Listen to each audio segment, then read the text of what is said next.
লাগাতার বৃষ্টির জেরে রাজ্যের সাধারণ মানুষের দুর্ভোগের ধারা অব্যাহত। টানা 1.5 মাসের বৃষ্টিতে ফুলে ফেঁপে উঠেছে ভাগীরথী নদী। জলমগ্ন নদীয়ার বিস্তীর্ণ এলাকা।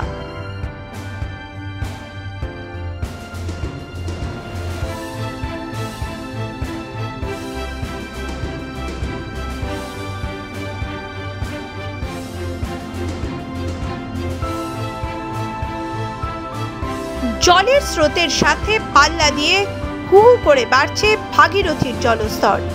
আতঙ্কিত এলাকার মানুষ। ইতিমধ্যেই বন্ধ হয়েছে তাদের রুজি রোজগার। স্থানীয় মানুষের মুখে উঠে এলো তাদের অসহায়তার কথা। জল তো 2-3 দিনে ভালোই বেড়ে গেল। মানে বিপদসীমার উপর দিয়ে কি বাড়ছে? হ্যাঁ, আরো বাড়ার বোধহয় আশঙ্কা আছে।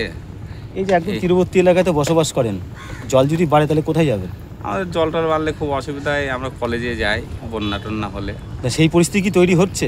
সেই পরিস্থিতি বলা যাচ্ছে না, হতেও পারে। নদীর জল ইতিমধ্যেই ঢুকে পড়েছে গ্রামের ভিতর। জলস্তর যদি এভাবেই বাড়তে থাকে তাহলে ঘর বাড়ি ছেড়ে পালানো ছাড়া আর কোনো উপায় থাকবে না স্থানীয়দের। যোগাযোগ ব্যবস্থা সচল রাখার জন্য নেওয়া হচ্ছে নৌকার সাহায্য।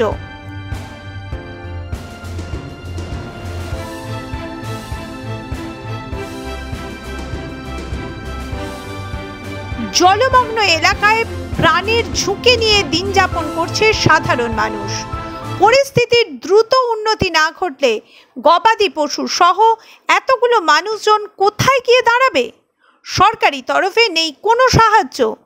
চিন্তার মেঘ জমা হয়েছে কপালে। এই বাড়িতে তো বাচ্চা কাচ্চা রয়েছে, পশু রয়েছে, এগুলো নিয়ে তো খুব দুশ্চিন্তায় রয়েছে। হ্যাঁ, কি করবেন তো কিছু বুঝে উঠতে পারছেন না। না তাও কদিনে জলটা বাড়লো? এই তো 3-4 দিনে। তাও অনেক কদিনই বাড়ছে আর কি, কম ছিল 2 দিন হলো বেড়েছে আর কি। এটা কি এই লাগাতার বৃষ্টির কারণে জলটা বাড়লো? আর বলতে পারছি না, ছাড়া জল নাকি বৃষ্টির জল তো বটে। আচ্ছা, আবার ছাড়া জলে ঢুকতে পারে। হ্যাঁ, ভাগীরথীর তীরবর্তী এই অঞ্চলগুলো জলমগ্ন হয়ে পড়ায় সবচেয়ে বেশি ক্ষতির সম্মুখীন হয়েছেন এখানকার তাঁত শিল্পীরা।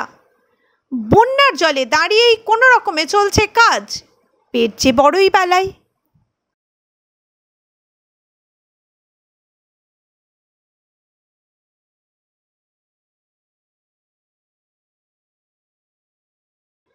বৃষ্টির পাশাপাশি বিভিন্ন ব্যারেজ থেকেও ছাড়া হচ্ছে জল।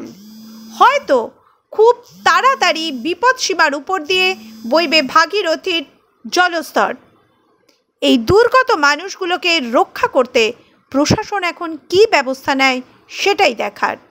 মাধ্যম ব্যুরো রিপোর্ট।